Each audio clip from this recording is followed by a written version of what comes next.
Hello friends, welcome to our channel. আজকে আমরা class 5 এর ইংলিশের লেসন 1 মানে মহাত্মা গান্ধীজি নিয়ে যে স্টোরিটা আছে ওইটার আজকে বাংলা মানে সহ পুরোটা অ্যানালাইসিস করব এবং তার অ্যাক্টিভিটিগুলো সব করব। চল কি বলেছে দেখো।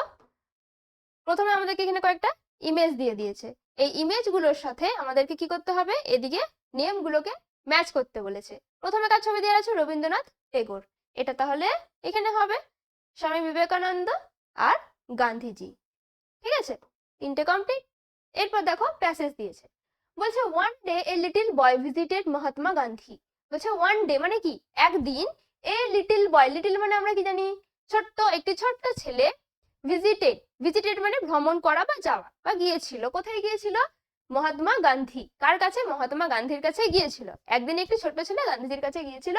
গান্ধীজির ড্রেস সারপ্রাইজ দ্য বয়। বলছে গান্ধীজির যে পোশাক আশাক ছিল সারপ্রাইজড করে দিয়েছিল, অবাক করে দিয়েছিল। কাকে? ওই ছোট্ট ছেলেটিকে।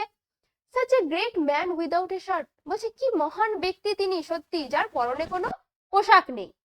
he wondered, সে ভাবছিল। বলছে why don't you wear a shirt Gandhiji.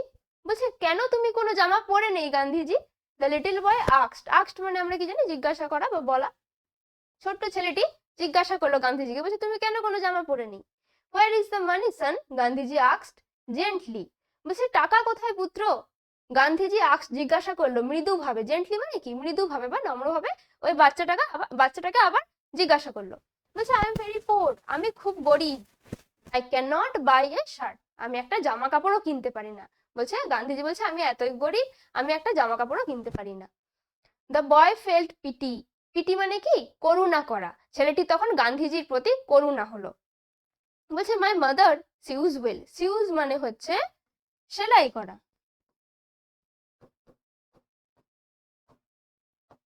ছেলেটা কি বলছে, মাই মাদার সিউজ ওয়েল, আমার মা খুব ভালো সেলাই করতে পারেন। হি সেড, সে বলেছিল।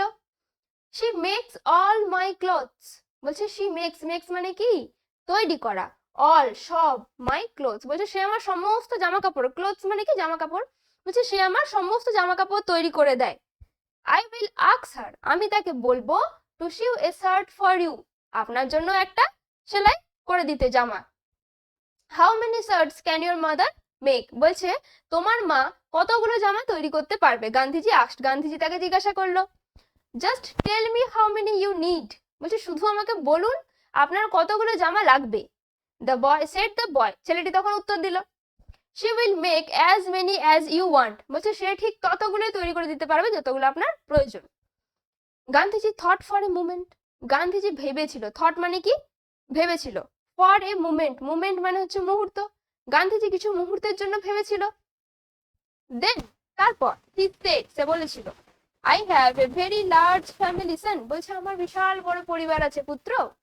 I have 40 crore brothers and sister, বলছে আমার 40 কোটি ভাই এবং বোনেরা রয়েছে।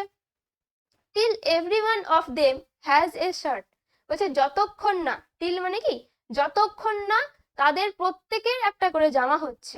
How can I wear one, বলছে আমি কিভাবে একটা জামা পরবো। গান্ধীজি আস্কড, গান্ধীজি বলল। The reply surprise the boy, ওই উত্তরটি, গান্ধীজি যে উত্তরটি তাকে দিল এটা ওই ছেলেটিকে অবাক করে দিল। বলছে 40 crore ব্রাদার্স এন্ড সিস্টার, বলছে 40 কোটি ভাই বোন কিভাবে হতে পারে। গান্ধীজি ওয়াজ রাইট, গান্ধীজি ঠিকই বলেন। আফটার অল, সব শেষে বা সর্বোপরি, Gandhiji felt all the people of India were his family members, Gandhiji কি অনুভব করেন, যে ভারতের সমস্ত মানুষ হচ্ছে তার পরিবারের সদস্য, মেম্বার। তাই তো, প্যাসেজটা বোঝা গেছে। এরপর দেখি কি বলেছে। বলছে টিক দ্য কারেক্ট অ্যান্সার, যেটা সঠিক সেটা বেছে নিয়ে আমাদেরকে করতে হবে। গান্ধীজি's dressed angered না সারপ্রাইজ দ্য বয়, বলছে গান্ধীজির পোশাক ছেলেটিকে রাগিয়ে দিয়েছিল না অবাক করে দিয়েছিল। কি করে দিয়েছিল? অবাক করে দিয়েছিল। তাহলে এটা হবে সারপ্রাইজড। এই যে দেখো বললাম সারপ্রাইজ দ্য বয়। দুইটা কি বলছে, Gandhiji told that he was very poor or rich, Gandhiji বলেছিল যে সে খুব গরিব না খুব ধনী। কি বলেছিল? যে আই এম ভেরি পোর, তাই তো, তাহলে এটা হবে পোর। The boy's mother made clothes না শুজ, ছেলেটির মা কি তৈরি করতেন? জামা কাপড় না জুতো? জামা কাপড় তৈরি করতেন, তাহলে এটা হবে ক্লোথস। গান্ধীজির family was very large or small, গান্ধীজির পরিবার কেমন ছিল? সে বলেছিল না একটু আগে পড়লাম বিশাল বড় ফ্যামিলি, তাহলে এটা হবে লার্জ। কমপ্লিট। এরপরে কি বলছে দেখো, let's fill in the table with information from the text, এটা আমাদেরকে ফিল করতে হবে। বলছে হোয়াট, মানে কি হয়েছিল বা কি কিছু ঘটেছিল আর কে করেছিল বা কার দ্বারা হয়েছিল, এটা আমাদেরকে পূরণ করতে হবে। ভিজিটেড মহাত্মা গান্ধী, মহাত্মা গান্ধীর কাছে গিয়েছিল কে? ছোট্ট ছেলেটি, তাহলে এখানে হবে the little boy.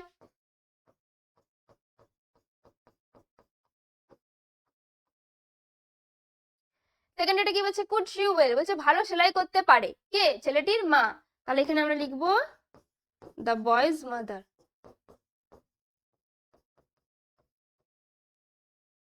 সিয়েরটা had 40 crore brothers and sister, 40 কোটি ভাই বোনেরা আছে, কার? গান্ধীজি, তাই তো? তাহলে এখানে লিখতে হবে মহাত্মা গান্ধী। কমপ্লিট হয়ে গেল তিনটে। এরপরে দেখবো এরপর কি বলছে। আবার দেখো প্যাসেজ দিয়েছে, কি বলছে, Gandhiji visited different places to collect funds for India's freedom struggle. Gandhiji visited মানে কি, ভ্রমণ করতেন বা যেতেন কোথায়? ডিফারেন্ট প্লেসেস, বলছে ভিন্ন ভিন্ন জায়গায়, ডিফারেন্ট মানে কি, ভিন্ন ভিন্ন, প্লেসেস মানে জায়গা, বলছে গান্ধীজি যেতেন ভিন্ন ভিন্ন জায়গায় টু কালেক্ট, কালেক্ট মানে কি, সংগ্রহ করা, কি সংগ্রহ করতে যেতেন? Funds for India's freedom struggle, যারা ভারতের স্বাধীনতা সংগ্রামীরা ছিল তাদের জন্য বিভিন্ন জায়গায় ঘুরে ঘুরে ফান্ড কালেক্ট করতো। ওয়ান্স বলছে এক সময়, হি ভিজিটেড উড়িষ্যা, সে গিয়েছিল কোথায়? উড়িষ্যায়। দেয়ার সেখানে, হি মেট, তার সাথে দেখা হয়েছিল কার? অ্যান ওল্ড ওমেন, একটি বৃদ্ধ মহিলার। She could not stand straight, বলছে সে সোজা হয়ে দাঁড়াতে পারছিল না, স্ট্রেট মানে কি, সোজা, আর সে স্ট্যান্ড মানে দাঁড়ানো আমরা জানি, তাহলে বলছে বুড়িটা এতই বয়স হয়েছিল যে সোজা হয়ে দাঁড়াতেও পারছিল না। হার হেয়ার ওয়াজ গ্রে, তার চুলটা কি ছিল?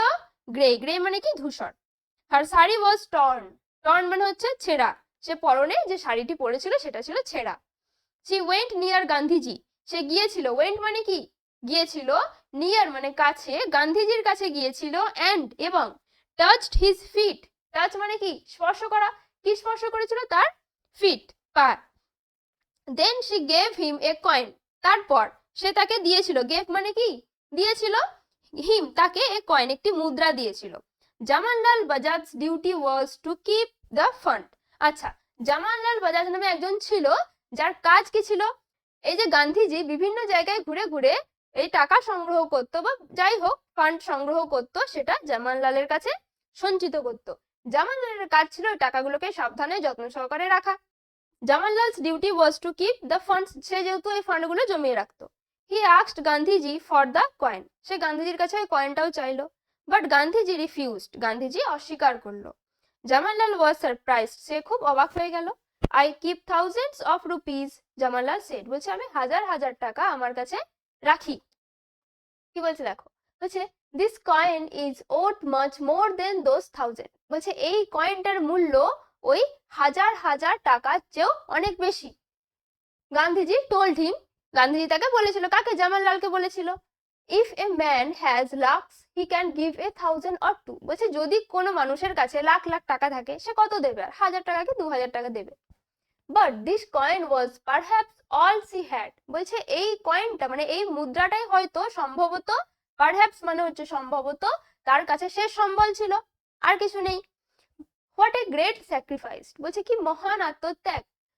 So I value this coin more than a crore rupees, বলছে সুতরাং এই কয়েনটাকে, এই মুদ্রাটাকে আমি ওই কোটি কোটি টাকার চেয়েও বেশি মূল্য দিই। গান্ধীজি এক্সপ্লেইন, গান্ধীজি ব্যাখ্যা করেছিল।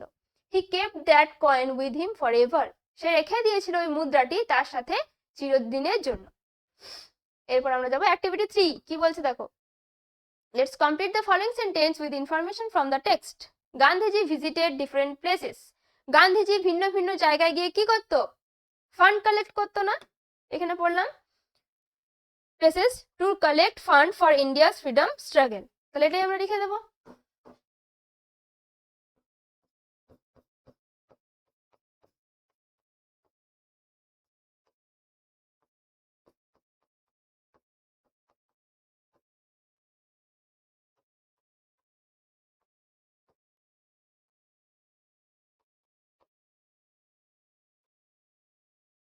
এখানে এটা কি বলছে, ইন উড়িষ্যা গান্ধীজি মেট এ, বলছে উড়িষ্যায় গিয়ে গান্ধীজির দেখা হয়েছিল কার সাথে, একটি বৃদ্ধ মহিলার সাথে।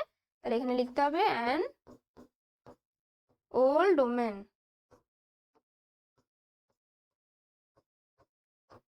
তিনেরটা, the old woman went near Gandhiji, বৃদ্ধ মহিলাটি গান্ধীজির কাছে গিয়েছিলেন এবং কি করেছিল, তার পাটি স্পর্শ করেছিল, অ্যান্ড টাচ হিজ ফিট ছিল, তাই তো, টাচ হিজ ফিট।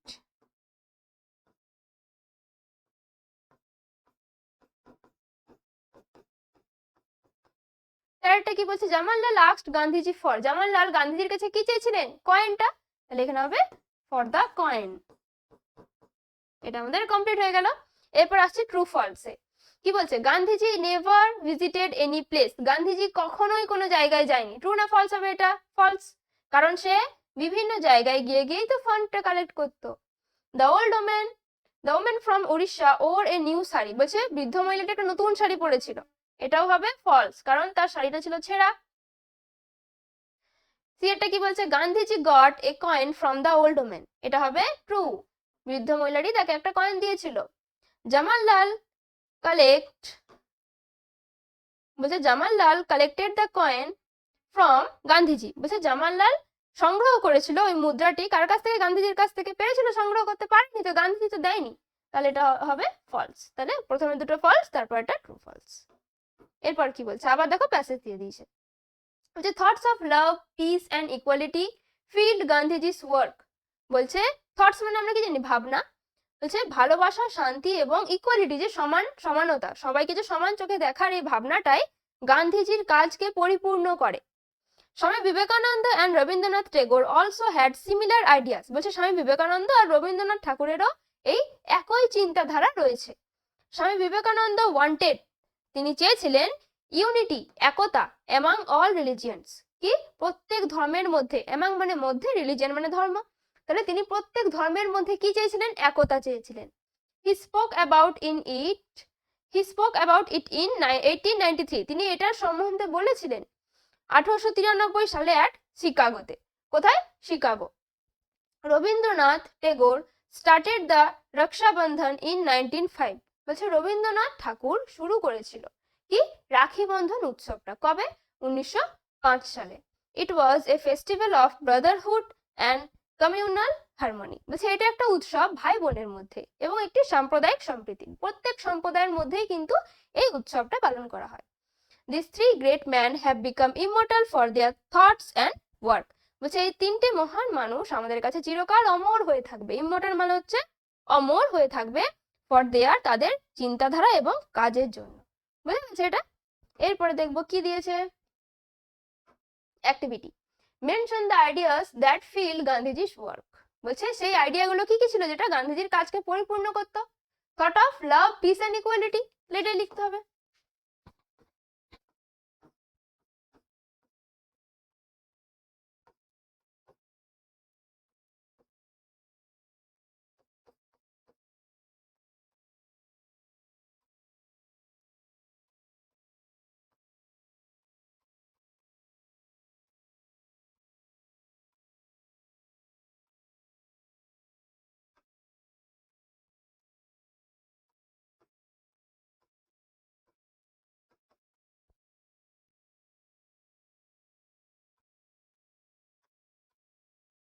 দুয়েরটা কি বলছে দেখো, বলছে where did Swami Vivekananda speak about unity in all religions, কোথায় স্বামী বিবেকানন্দ সমস্ত ধর্মের মধ্যে একতার কথা বলেছিলেন, কোথায়, শিকাগোতে, এক্ষুনি আমরা পড়লাম, এই যে দেখো, he spoke about it in 1893 at Chicago, তাহলে এটাই লিখবো।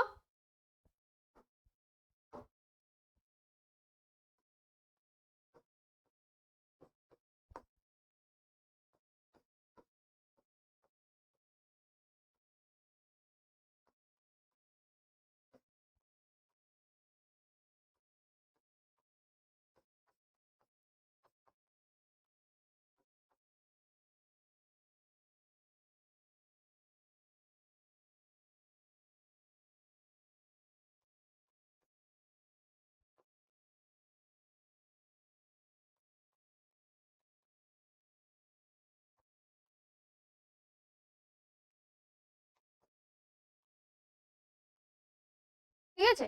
এরপরে দেখো শিয়ারটা কি বলছে, who started the Rakshabandhan as a festival of brotherhood, কে শুরু করেছিল রাখি বন্ধনটা? এটা হবে রবীন্দ্রনাথ ট্যাগর। তাহলে হু এর জায়গায় কি লিখবো? রবীন্দ্রনাথ, বাকিটা সেম থাকবে।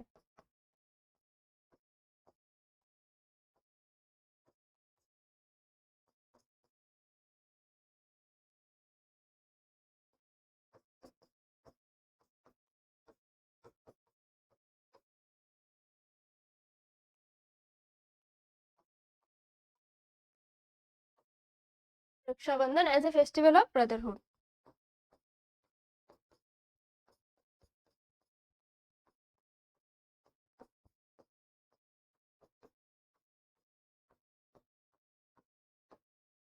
চারেরটা কি বলছে, how did the three great man become immortal, বলছে এই তিনজন মহান মানুষ কিভাবে আমাদের কাছে অমর হয়ে রয়েছিলেন, কিভাবে? তাদের চিন্তাধারা এবং কাজের জন্য। তাহলে এখানে ওটাই লিখতে হবে, এটা লিখবে দ্য থ্রি গ্রেট ম্যান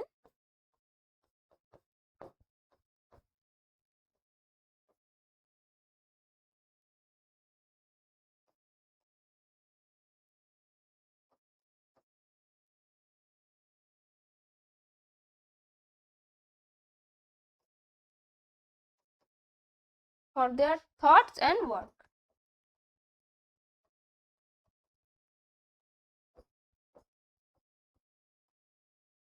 ঠিক আছে, তাহলে দেখো চারটে অ্যান্সার কমপ্লিট হয়ে গেল। নেক্সট কি বলছে, বলছে পাংচুয়েশন মার্ক আমাদের এখানে বসাতে হবে। এই যে তোমাকে এখানে ব্ল্যাঙ্কস গুলো দেওয়া আছে, এগুলোতে পাংচুয়েশন মার্ক বসবে। এবার কোথায় কোনটা বসবে সেটা আমাদেরকে ভেবে চিন্তে দেখে শুনে বসাতে হবে। পড়ি তাহলে কি বলছে দেখো, one day a man went to the market, full stop হয়ে গেল, একটা করে দিয়েছে।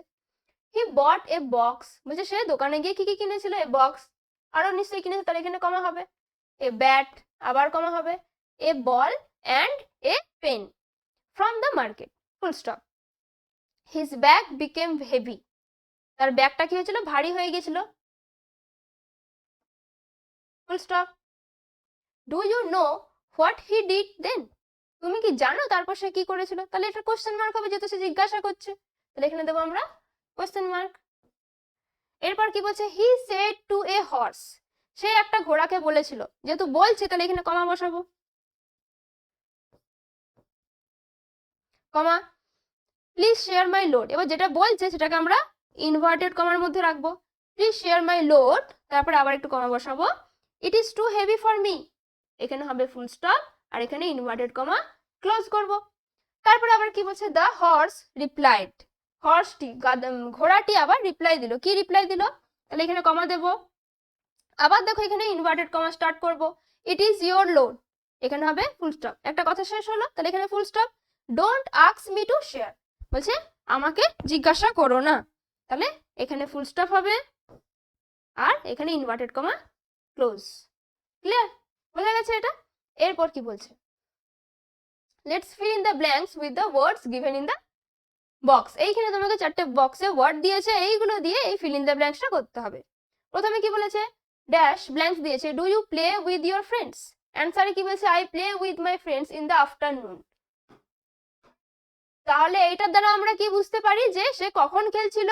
সে আফটারনুন, তাহলে এখানে কি বসাবো? টাইমটা জিজ্ঞেস করছে, তাহলে এটা হোয়েন হবে, হ্যাঁ এখানে হোয়েন বসাবে। দুয়েরটা কি বলছে, ব্ল্যাঙ্কস দিয়েছে, ইজ ইয়োর বেস্ট ফ্রেন্ড, তোমাকে জিজ্ঞাসা করছে, অ্যান্সারে কি আছে, Ramen is my best friend. তাহলে এখানে কি দিয়ে প্রশ্ন করলে আমরা এই অ্যান্সারটা পাবো? হু দিয়ে, যে কে তোমার বেস্ট ফ্রেন্ড, তাহলে এখানে হু বসাবো।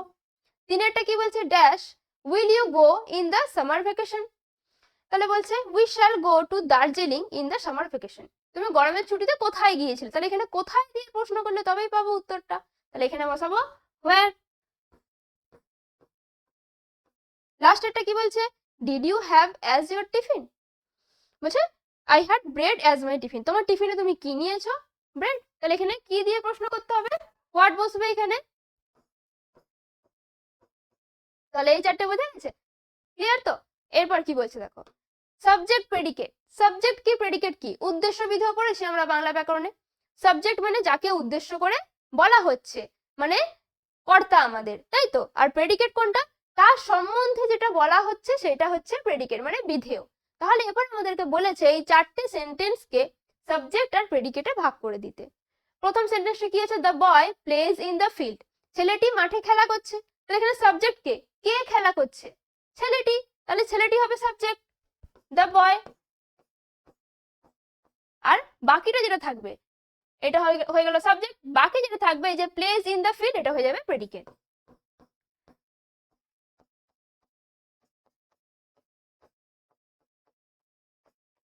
হয়েছে? দুয়েরটা কি বলছে, he is very happy today, বলছে সে আজ খুব খুশি। তাহলে এখানে সাবজেক্ট কোনটা, কে খুশি না সে খুশি, তাহলে এখানে হিটা হবে সাবজেক্ট। আর ইজ ভেরি হ্যাপি টুডে এটা হয়ে গেল প্রেডিকেট। তিনেরটা কি বলছে, the girl stood first this year, বলছে এই বছর প্রথম হয়েছে, কে, ওই মেয়েটি, তাহলে এখানে সাবজেক্ট কি হবে, দ্য গার্ল। আর বাকিটা প্রেডিকেট।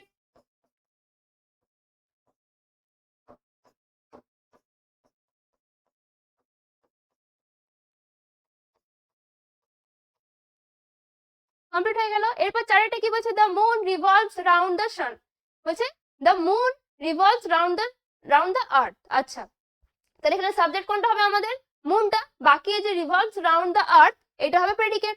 সেম ভাবে লিখে দেবে, দ্য মুনটা সাবজেক্টে, বাকি এখান থেকে পুরোটা প্রেডিকেটে। রাউন্ডস দ্য আর্থ, তাহলে এটা কমপ্লিট হয়ে গেল। এরপর কি বলছে, let's write a or an before the words, a আর অ্যান বসাতে হবে। প্রথমে কি বলেছে, অরেঞ্জ, যেহেতু ভাওয়েল দিয়ে শুরু হচ্ছে আমরা জানি কোথায় কি বসাতে হয়, কনসোনেন্টের আগে এ বসানো হয়, ভাওয়েলের আগে অ্যান, আর নির্দিষ্ট কিছু বোঝালে তখন দা বসাই আমরা, যেহেতু দা এখানে দেয়নি আমরা ভুলে গেলাম দায়ের কথা, এখানে এ আর অ্যান দিয়েছে। ঠিক আছে, তাহলে কিন্তু কিছু এগুলো বাদেও কিছু কিছু ক্ষেত্রে এরকম ব্যতিক্রম রয়েছে, যার আগে ধরো কনসোনেন্ট দিয়ে স্টার্ট হচ্ছে অথচ তার আগে আমরা ভাওয়েল বসাচ্ছি। প্রথমে কি বলেছে, অরেঞ্জ, এখানে কি বসবে, অ্যান অরেঞ্জ, যেহেতু ভাওয়েল দিয়ে শুরু হচ্ছে। তারপরে গোট, যেহেতু কনসোনেন্ট এ, ম্যান, এর আগেও এ বসবে।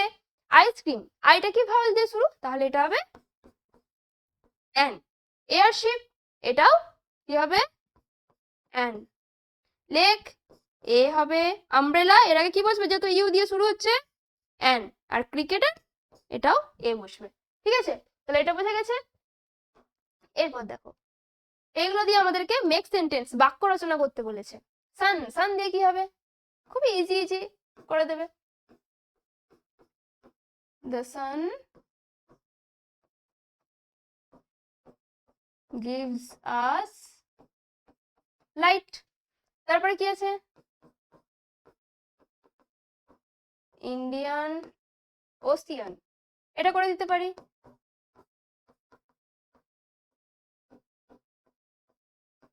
is very deep। তিনে কি আছে, eldest son, বড়।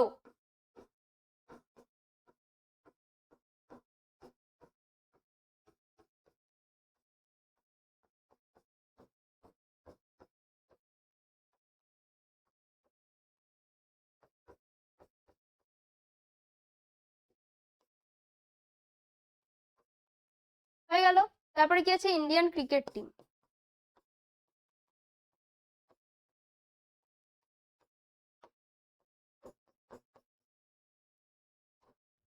এটাতে কি হবে, I love the Indian cricket team।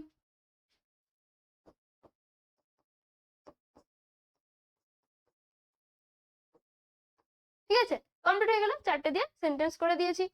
এরপরে কি বলছে, fill in the blanks with suitable articles, আবার আর্টিকেলস দিয়ে fill in the blanks করতে বলেছে। বলছে ইন্ডিয়া ওন, এটা কি হবে, the cricket world cup for the second time, যেহেতু আমরা এখানে নির্দিষ্টভাবে বলে দিয়েছে ক্রিকেট ওয়ার্ল্ড কাপের কথা, সেজন্য আমরা দা বসালাম।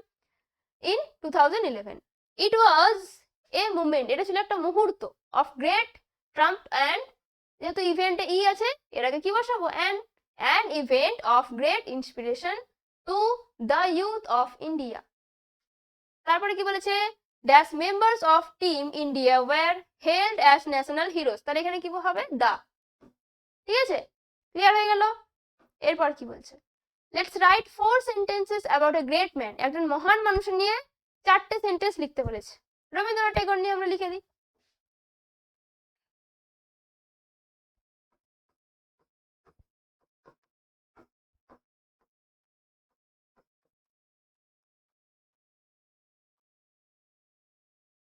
তিনি কি ছিলেন, একজন was a great poet, writer, singer.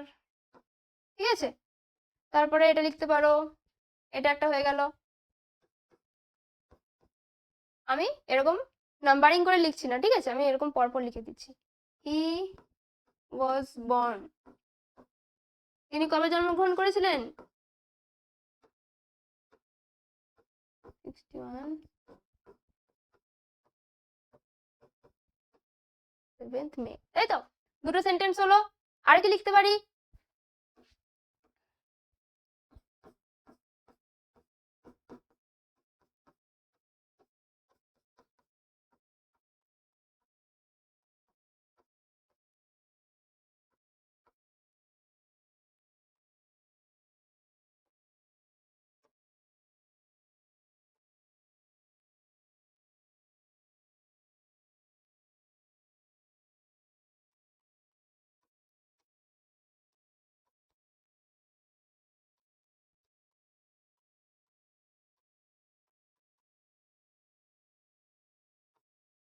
তিনি ছিলেন প্রথম ভারতীয় যিনি কি কি পেয়েছিলেন, দ্য নোবেল প্রাইজ। কিসের জন্য, গীতাঞ্জলির জন্য। কবে, 1913 সালে।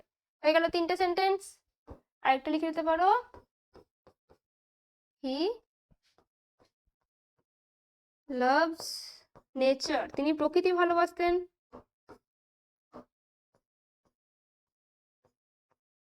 অ্যান্ড চিলড্রেন, তাই তো,